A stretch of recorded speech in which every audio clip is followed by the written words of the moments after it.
கர்த்தருடைய நாமம் மகிமைப்படுவதாக. பிரியமானவர்களே, ரோமர் 12ஆம் அதிகாரம் 11ஆம் வசனத்தில் அசதியாயிராமல் ஜாக்கிரதையாயிருங்கள் என்று பவுல் ரோமாபுரியில் இருக்கிற பரிசுத்தவான்களுக்கு எழுதுகிறார். பொதுவாக அசதி என்பது தொடர்ந்து ஒரு காரியத்தை செய்து கொண்டே இருக்கும்போது அது சலித்து போய் பிறகு பார்த்து கொள்ளலாம் அல்லது நாளைக்கு என்று தள்ளி போட்டு கொள்ளக்கூடிய செயலாக மாறிவிடுகிறது. இது நம்முடைய வாழ்க்கையில் அசதியை ஏற்படுத்தி விடுகிறது. சற்று பின்னடைவு அல்லது பின்மாற்றம் கூட ஏற்பட்டு விடும். வேதத்தின்படி இதிலெல்லாம் ஜாக்கிரதையாக இருக்க வேண்டும் என்று நாம் பார்க்க போகிறோம். நீதிமொழிகள் 11ஆம் அதிகாரம் 27ஆம் வசனத்தில் நன்மையை ஜாக்கிரதையுடன் தேடுகிறவன் தயை பெறுவான் என்று சொல்லப்பட்டிருக்கிறது. தீமையை நன்மையினால் வெல்லு என்ற வார்த்தையின்படி நன்மையை ஜாக்கிரதையுடன் தேட வேண்டுமாம். ஆம் பிரியமானவர்களே, நன்மை எது தீமை எது என்று நமக்கு தெரியும். வேதத்தில் கூட தேவன் நன்மையான காரியங்களை எழுதி வைத்துள்ளார்.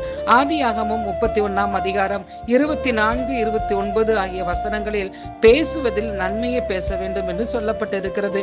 உபாகமம் 10ஆம் அதிகாரம் 13இல் கட்டளைகளையும் கற்பனைகளையும் கை கொள்ளும் போது நன்மை உண்டாகும் என்று தேவனுடைய வார்த்தை சொல்லுகிறது.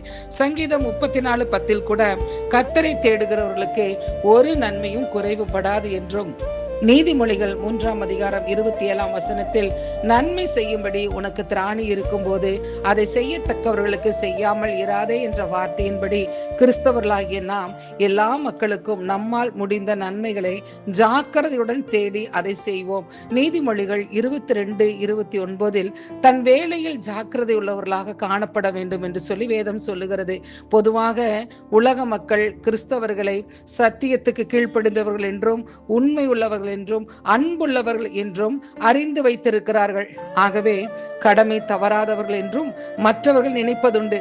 பிரியமானவர்களே, அதற்கு ஏற்றாற் போல அரசாங்க வேலையோ அல்லது தனியார் நிறுவனங்களில் வேலை செய்வதோ அல்லது வியாபாரமோ தொழிலோ, இன்று உங்களுக்கு கொடுக்கப்பட்டுள்ள பொறுப்பு சிறிதோ பெரியதோ அல்லது ஊழியமோ எதுவாக இருப்பினும் உங்கள் பொறுப்பை, கடமையை, வேலையை நிறைவேற்றுவதில் ஜாக்கிரதையாக சாக்கு போக்கு சொல்லி தட்டி கழிக்காமல் சரியாக நிறைவேற்றினால் அப்படிப்பட்டவர்கள் ராஜாக்களுக்கு முன்பாக நிற்பார்கள்.